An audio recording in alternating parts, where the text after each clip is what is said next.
Hello everyone, दृष्टि के teaching exam YouTube channel में एक बार फिर से आपका स्वागत है। मैं हूं गीतांजलि शुक्ला। जैसा कि आप सभी जानते हैं, हम यहाँ DSSB यानी दिल्ली अधीनस्थ सेवा चयन बोर्ड इसके ज्योग्राफी सेगमेंट पर चर्चा कर रहे हैं। यानी आपके सिलेबस में जो ज्योग्राफी से रिलेटेड टॉपिक मेंशन है, उन टॉपिक के हम यहाँ कंसेप्ट को समझने की कोशिश करते हैं। ठीक है, तो बेसिकली ध्यान रखिएगा, DSSB इसके सिलेबस में मेंशन किस विषय में, ध्यान रखें, भूगोल के वे इंपॉर्टेंट टॉपिक जो आपकी परीक्षा की तैयारी के लिहाज से इंपॉर्टेंट हो सकते हैं और उनसे जुड़े हुए कंसेप्ट क्या हो सकते हैं, उनसे रिलेटेड तथ्य क्या हो सकते हैं, यानी फैक्ट क्या है, उनको हम यहाँ जानने की कोशिश करते हैं। तो बेसिकली ये ज्योग्राफी कंसेप्ट टॉक के अंतर्गत ही एक सीरीज है, ध्यान रखिएगा, जिसमें हम टॉपिक के कंसेप्ट को समझते हैं। ठीक है, तो इससे पहले हमने कई इंपॉर्टेंट टॉपिक्स पर चर्चा कर रखी है, जैसे हमने अक्षांशीय देशांतरी रेखाएं क्या हैं, किसी स्थान की या पृथ्वी में हम किसी भी लोकेशन में वहां उस समय क्या समय है, उसके बारे में कैसे गणना की जाएगी, इसके बारे में भी हमने देखा। सौरमंडल, पृथ्वी की विभिन्न गतियों के बारे में हमने डिटेल से पढ़ा है ना। तो आप चाहें तो दृष्टि टीचिंग एग्जाम यूट्यूब चैनल पर ये वीडियोस देख सकते हैं। अब आज हम किस खास टॉपिक पर चर्चा करने वाले हैं। तो देखिए, हमने इससे पहले चर्चा की है कि पृथ्वी में कैसे मूवमेंट होता है, कैसे हलचल होती है, और ये जो हलचल है या पृथ्वी का जो मूवमेंट है, या आप इसे ज्योग्राफी की भाषा में भू संचलन कहते हैं। ठीक है, अर्थ मूवमेंट कहते हैं। तो जो भू संचलन है वे दो बल की वजह से होते थे, जिसके दो कारण हमने पढ़े थे। पहला कारण हमने पढ़ा था अंतर्जात बल, है ना, और दूसरा कारण हमने पढ़ा था बहिर्जात बल, जिसमें हमने अंतर्जात बल क्या होते हैं इन्हें डिटेल से कवर किया है, उसकी अलग अलग वीडियोस भी तैयार की है। ठीक है, और हमने यह भी पढ़ा था कि बहिर्जात बल का क्या है, एंडोजेनेटिक जेनिक फोर्स कौन से है। जब हमने बहिर्जात को पढ़ा, बहिर्जात बल के बारे में जाना, तो हमने उनमें देखा कि कहीं ना कहीं किसी भी जो उच्चावच है पृथ्वी की सतह पर, जो स्थलाकृतियां मौजूद हैं, उन स्थलाकृतियों के समतल करने में, पृथ्वी की सतह को समतल करने में या नई नई स्थलाकृतियों के निर्माण में बहिर्जात बल क्या है, सहायक है। चूंकि पृथ्वी की सतह को वह समतल करने का कार्य करता है, इसलिए उसे समतल स्थापक बल भी कहते हैं। हमने देखा कि जिसमें सबसे इंपॉर्टेंट है बहिर्जात बल की, यदि हम बात करें तो अनाच्छादन की क्रिया इसमें सबसे इंपॉर्टेंट थी, और अनाच्छादन की क्रिया के फलस्वरूप ही हमने देखा कि अनाच्छादन क्रिया जो दो क्रियाएं हैं, अपक्षय और अपर्दन, जिसे हम क्या कहते हैं, अपक्षय, जिसे अपक्षयण भी आपको लिखकर मिल सकता है, और अपर्दन, ये दो क्रियाएं यहाँ इंपॉर्टेंट हो जाती हैं, और इन दोनों के बारे में हमने पढ़ा डिटेल से, वेदरिंग और इरोजन। ठीक है, इन दोनों के बारे में जब हमने डिटेल से पढ़ा तो हमने क्या पाया कि अपर्दन, इसके फलस्वरूप कई स्थलाकृतियों का निर्माण होता है। जैसे नदी से हुए या बहते हुए जल की वजह से होने वाले जो अपर्दन है, उसके माध्यम से कई प्रकार की स्थलाकृतियां बनती हैं, जिनमें हमने क्या पढ़ा था, जो वी आकार की घाटी है, वी शेप्ड वैली, हमने उसे देखा था, और इससे रिलेटेड जो इंपॉर्टेंट छोटे छोटे टर्म्स हो सकते हैं वो भी हमने समझने की कोशिश की थी। ठीक है, आज हम क्या पढ़ेंगे, आज हम इसी अपर्दन के फलस्वरूप और अन्य कौन कौन सी क्रियाएं होती हैं, और इसके फलस्वरूप कैसे पर्वतों का निर्माण होता है, आज हम इसे जानेंगे। ठीक है, तो बेसिकली आज की क्लास हमारी किस पर डिपेंड है कि आखिर पर्वत क्या है, माउंटेन क्या है। ठीक है, पर्वत या माउंटेन की जब बात की जाएगी कि ये क्या होते हैं, तो देखिए इसकी एक निश्चित डेफिनेशन है। कैसे, हालांकि अलग अलग भूगोलवेत्ताओं ने इसकी अलग अलग परिभाषा दी है, लेकिन जो सर्वमान्य परिभाषा पर्वत के बारे में है वह यह है कि यह एक ऐसी स्थलाकृति है या स्थल पर, या आप कह सकते हैं किसी समतल पर ऊंचा उठा हुआ भाग, जिसका शिखर क्या है, संकरा है। समतल पर ऊंचा उठा हुआ वह भाग जिसका शिखर संकरा है और आधार विस्तृत है, या आप कह सकते हैं आधार क्या है, चौड़ा है, यही पर्वत कहलाता है। देखिए कितनी सिंपल सी डेफिनेशन है। समतल के आसपास वह ऊंचा उठा हुआ भाग जिसका आधार विस्तृत है और जिसका शिखर यानी चोटी, ऊपर वाला हिस्सा, इसे हम क्या कहते हैं, शिखर कहते हैं, जिसका शिखर क्या है, सकरा। सकरा यानी देखिए ऊपर जाकर ये जो शेप है क्या हो गया, और संकीर्ण हो गया, छोटा हो गया, है ना। तो इस हिस्से को क्या कहेंगे, यह भाग कौन सा है, सकरा भाग है। तो इसका शीर्ष या इसका शिखर क्या है, सकरा है, और इसका आधार क्या है, विस्तृत। इसका आधार क्या है, विस्तृत है। यह जो स्थलाकृति आपने देखी, यही पर्वत है, ठीक है, यही क्या है, पर्वत है। तो जब पर्वतों की हम विशेषताएं लिखें कि आखिर पर्वतों या माउंटेन की विशेषताएं क्या क्या है, तो आपने देखा कि इसका आधार क्या है, इसका आधार विस्तृत है, चौड़ा है, फैला हुआ है ना। तो जब हम इसकी विशेषताएं लिखेंगे तो हम क्या लिखेंगे कि इसका आधार क्या है, विस्तृत, यानी विस्तृत आधार वाली स्थलाकृति। पर्वत की विशेषताओं में हम पहली विशेषता लिखेंगे विस्तृत आधार वाली स्थलाकृति। और ऊंचाई क्या होगी, ऊंचाई अत्यधिक होगी, ज्यादा होगी। तो ध्यान रखिएगा, इसकी अत्यधिक ऊंचाई होनी चाहिए, ये भी इसकी विशेषताएं हैं, अत्यधिक ऊंचाई, ठीक है। अब जब हम ऊंचाई की बात करेंगे, आधार की बात करेंगे, तो हम कहां पहुंचते हैं, फिर शिखर पर पहुंचते हैं।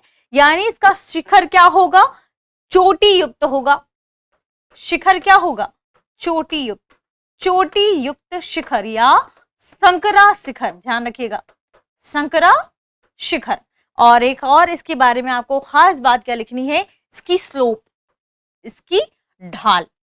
जब हम ढाल की बात करेंगे तो पर्वत में आपको ध्यान रखना है कि पर्वत या माउंटेन की जो ढाल होती है वह तीव्र होती है। क्या होती है, तीव्र होती है। तो आपको ध्यान रखना है, माउंटेन, इसकी एक खास विशेषता यह भी है कि जो ढाल है वह तीव्र होगी। इसकी एक खास विशेषता में होगी तीव्र ढाल। तो तीव्र ढाल वाली यह क्या होगी, स्थलाकृति होगी, ठीक है। तो पर्वतों की डेफिनेशन में जो खास विशेषताएं आपको ध्यान रखनी है, सबसे पहली बात, इसका आधार विस्तृत होना चाहिए, इसका शिखर संकरा या आप कह सकते हैं कि ऊंचाई जो हो, शिखर चोटीनुमा हो, इसमें स्लोप या ढाल क्या होगी, तीव्र होगी। क्योंकि आप दूसरी स्थलाकृति से यदि इसकी तुलना करते हैं, यदि हम इसकी तुलना पठार से करते हैं, तो देखिए यहाँ पर इसकी स्लोप क्या है, तीव्र नहीं है ना, मंद है इसकी स्लोप, ठीक है। या कई बार तो ये मैदान में आते आते खत्म हो जाती है। तो इसकी खास विशेषताओं में स्लोप भी शामिल है, ढाल भी शामिल है, जिसकी ढाल क्या होनी चाहिए, तीव्र होनी चाहिए, ठीक है। एक प्रोफेसर फिंच हैं, इन्होंने भी इसकी डेफिनेशन दी है, पर्वत की डेफिनेशन में उन्होंने कहा कि पर्वत भूखंड या आप कह सकते हैं पूरे स्थल का वह भूखंड है जिसकी ऊंचाई, ध्यान रखिएगा, जिसकी ऊंचाई, प्रोफेसर हम फिंच के अनुसार यदि डेफिनेशन लिखें तो उन्होंने कहा कि पर्वत, क्योंकि हम माउंटेन की ही डेफिनेशन लिख रहे हैं, ध्यान रखिएगा, प्रोफेसर फिंच के अनुसार यदि हम माउंटेन की डेफिनेशन लिखते हैं तो उन्होंने कहा कि पर्वत वह भूखंड है, पर्वत वह भूखंड है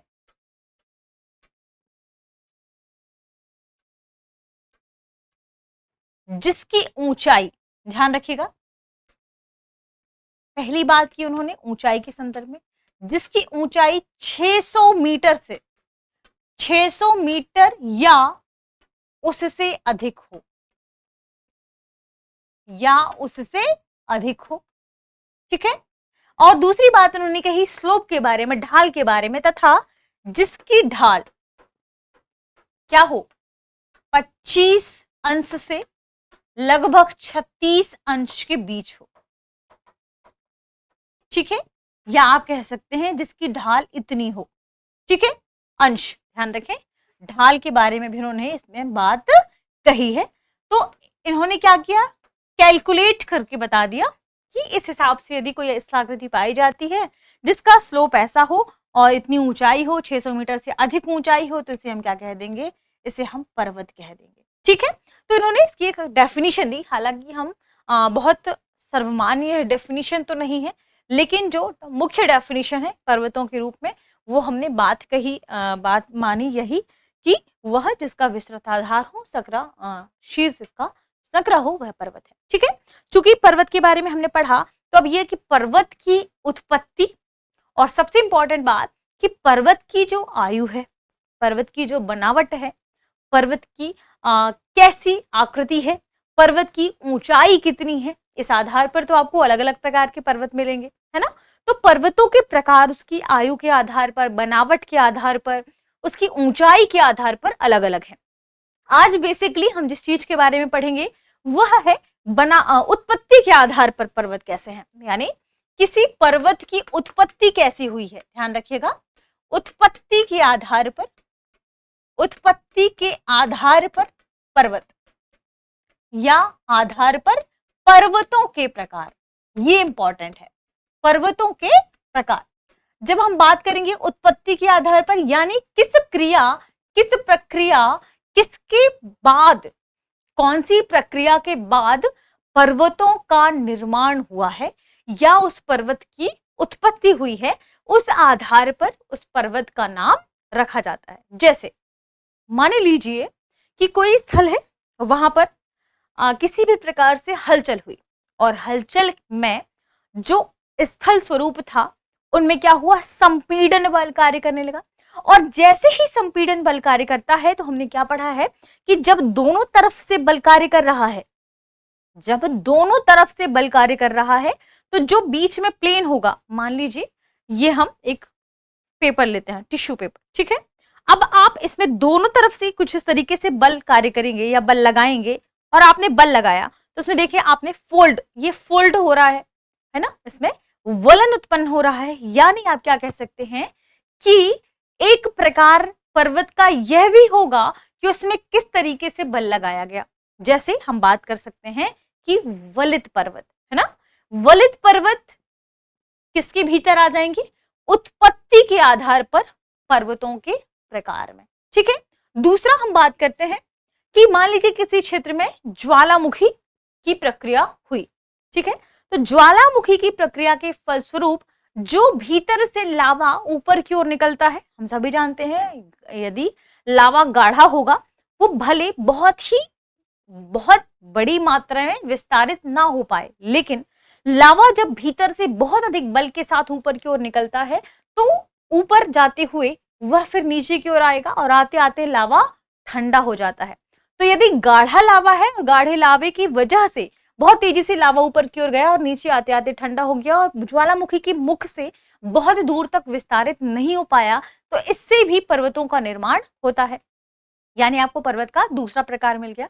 और तीसरा है अपशिष्ट पर्वत। अपशिष्ट पर्वत यानी वह पर्वत, जैसे मान लीजिए कोई स्थलाकृति रही हो लेकिन अपर्दन की क्रियाएं तो होती ही है ना, तो अनाच्छादन या अपर्दन की क्रियाओं के फलस्वरूप वहां की जो स्थलाकृति पहले बहुत ऊंची रही हो फिर वो थोड़ी नीचे हो जाए, और इस प्रकार भी पर्वतों का निर्माण होता है। तो उत्पत्ति के आधार पर कितने प्रकार के पर्वत हैं? उत्पत्ति के आधार पर आप मुख्य रूप से 3 पर्वतों को देख सकते हैं। पहला वलित पर्वत, ठीक है, पहला क्या होगा, वलित पर्वत। और वलित यानी फोल्ड माउंटेन, ठीक है। फोल्ड माउंटेन में अभी हमने क्या पढ़ा कि जब मान लीजिए कि चट्टानों के आंतरिक हिस्से में संपीड़न बल कार्य करने लगा, ध्यान रखें संपीड़न बल, और जैसे ही इसमें चट्टानों के आंतरिक हिस्से में संपीड़न बल कार्य करने लगेगा तो संपीड़न बल के फलस्वरूप क्या होगा, वलन मोड़ या इसमें वलन बन जाएंगे। जो आपके पास चट्टानें मौजूद हैं, चट्टानों में क्या होगा, वलन बन जाएंगे कुछ इस तरीके से, मोड़ बन जाएंगे कुछ इस तरीके से। तो इस तरीके से जिस प्रकार के पर्वतों का निर्माण होता है उन्हें हम वलित पर्वत या फोल्ड माउंटेन कहते हैं। और जो फोल्ड माउंटेन है, मानकर चलिए कि लगभग हर महाद्वीप में मौजूद है। चाहे हम हिमालय की बात करें, हम चाहे आल्प्स पर्वतों की बात करें, हम चाहे एटलस माउंटेन की बात करें, रॉकीज माउंटेन की बात करें, ये सभी जो श्रृंखलाएं हैं वे क्या है, वे वलित पर्वत की ही एग्जाम्पल है, ठीक है। वे क्या है, वलित पर्वत के ही एग्जाम्पल है, ठीक है।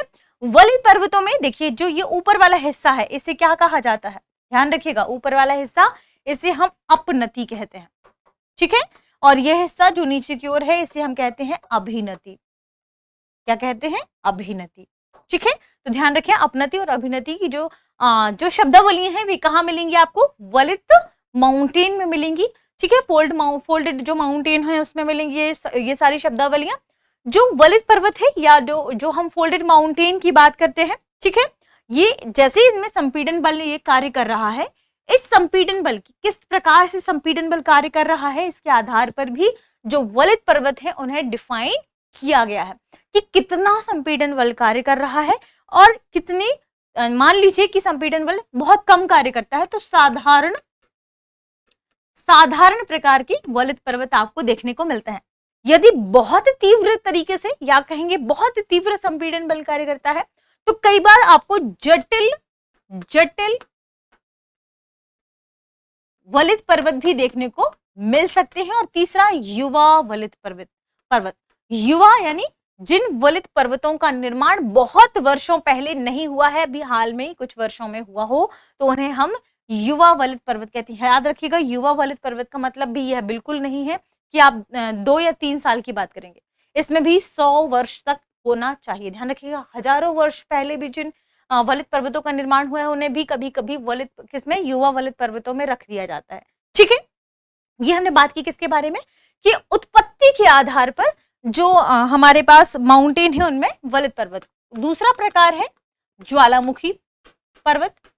ज्वालामुखी पर्वत की जब हम बात करेंगे तो अभी हमने बात की ज्वालामुखी, यानी मान लीजिए ज्वालामुखी प्रक्रिया के फलस्वरूप ये जब ज्वालामुखी की प्रक्रिया होती है और जो गर्म गलित द्रवित क्या है, तब तो लावा है, वह गाढ़ा लावा है जो पृथ्वी के आंतरिक हिस्से से, जिसे हम क्या कहते हैं मैग्मा, वह ऊपर की ओर निकलता है। और ऊपर की ओर निकलने के क्रम में ज्वालामुखी क्रिया के फलस्वरूप ये क्या होगा, ऊपर की ओर निकलने के क्रम में मान लीजिए पहले समतल हिस्सा है, ठीक है, और यह लावा बहुत तेजी से ऊपर की ओर निकला, गाढ़ा हो गया। तो ज्वालामुखी का जो मुख वाला हिस्सा है यह गाढ़ा होने की वजह से यह बहुत अधिक विस्तारित नहीं हो पाया, यहीं पर क्या हो गया, यहीं पर ठंडा हो गया। तो इस प्रकार से निर्मित जो पर्वत है उन्हें ज्वालामुखी पर्वत कहा जाता है। ठीक है, तो ज्वालामुखी की मुख से यह बहुत दूर तक नहीं फैल पाता है, ऊंचाई तक ही जाकर यह लावा क्या होता है, ठंडा हो जाता है। तो इसे हम क्या कहते हैं, ज्वालामुखी पर्वत कहते हैं। ठीक है, ये आपको ध्यान रखना है।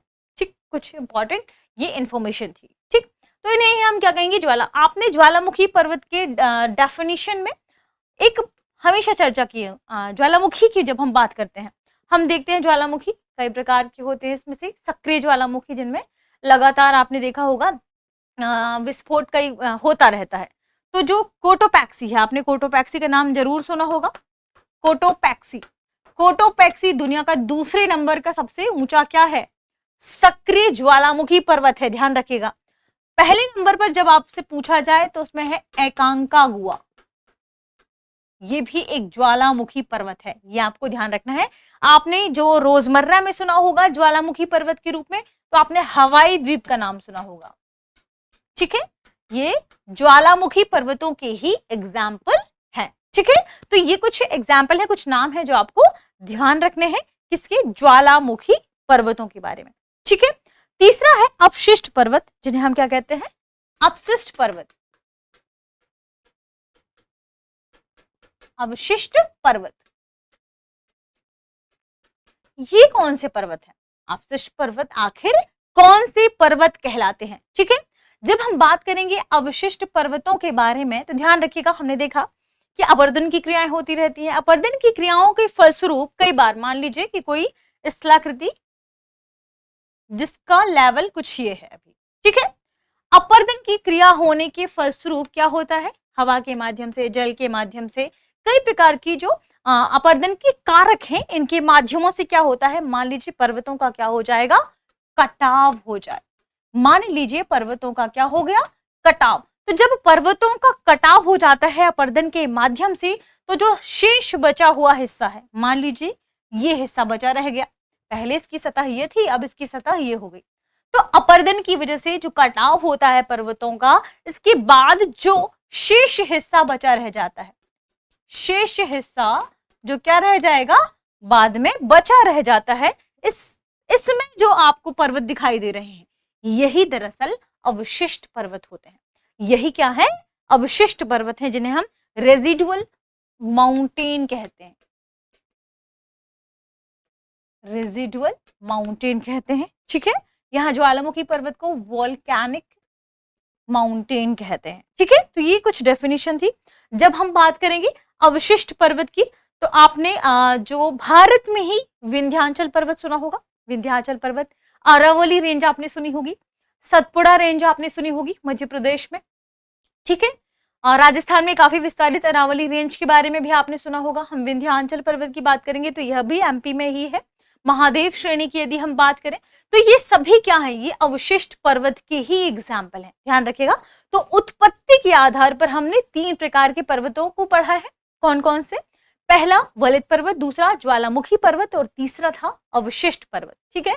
पर्वतों के बारे में खास बात आपको क्या ध्यान रखना है, जब हमने संपीड़न पर्वत पढ़ा था तो हमने उसमें देखा कि जो धरातल से ऊंची उठी हुई क्या हो, भूमि हो या स्थलाकृति हो, इसका जो शीर्ष है वह क्या है, संकरा हो, आधार जिसका विस्तृत हो। लेकिन ये जो स्थलाकृतियां हैं ये केवल भूतल पर ही नहीं पाई जाती बल्कि जल के भीतर भी पाई जाती हैं। तो जब इस प्रकार की स्थलाकृतियों की हम बात करेंगे, कहाँ, जल के भीतर, है ना, कहाँ, ये केवल ऊंचाई पर ना नहीं पाई जाती बल्कि कहाँ पाई जाती हैं, तल छटी में। जब हम बात करेंगे तल छटी में इस प्रकार की स्थलाकृतियों की तो उन्हें भूसन्नतियां कहते हैं। ध्यान रखें, उन्हें क्या कहा जाता है, भूसन्नति, या आप इसे कहेंगे भूसन्नतियां, ठीक है। तो ये कुछ इंपॉर्टेंट इंफॉर्मेशन थी पर्वतों के बारे में, माउंटेन के बारे में, जिसके बारे में हमने चर्चा की। मिलते हैं हमारी अगली वीडियो में और उसमें हम डिटेल से और भी चीजों को कवर करेंगे, जैसे पर्वतों को अन्य आधार पर, जैसे ऊंचाई के आधार पर पर्वत कितने प्रकार के हैं, उनकी आयु के आधार पर पर्वत कितने प्रकार के हैं, इसके बारे में हम पढ़ेंगे, ठीक है। क्रमशः फिर हम ऐसे ही पठार और मैदानों के बारे में भी देखेंगे। मिलते हैं हमारी अगली वीडियो में, तब तक आप पढ़ते रहिए, रिवीजन करते रहिए। शुक्रिया।